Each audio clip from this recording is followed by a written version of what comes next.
Morning. তো এখন almost 9:11 বাজে, অফিসের জন্য বেরিয়েছি। সকালবেলা উঠে মায়ের শরীর ভালোই ছিল,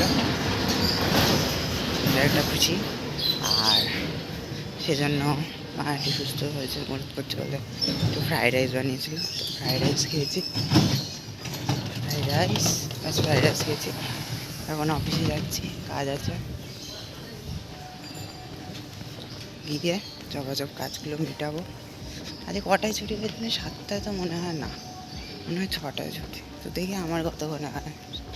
আমি সেই রোজ বেরোতে একটু লেট হয়ে যাচ্ছে। তো চলো যাই, ফটাফট বাসটা লাগলে ফিরে গেলে বেরিয়ে যাবো। তো টাটা। হ্যালো। তো এখন অলমোস্ট 7:22 বাজে। তো এখন অফিস থেকে ফিরছি, বাড়িতে যাবো। 7:30 দিয়ে বসে পড়বো পড়াতে। একটু তাড়াতাড়ি আসবে বলবো, আমারও ছুটি হয়ে গেছে, তো বললাম চলে 7:30 দিয়ে বসবো।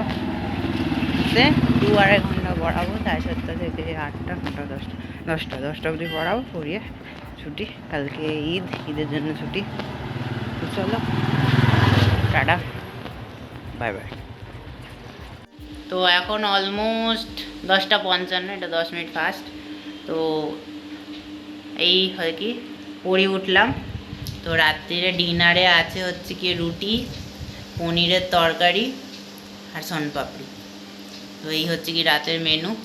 তো ঝপাঝপ খাই, খেয়ে দে ঘুমিয়ে পড়বো। তো চলো টাটা, গুড নাইট।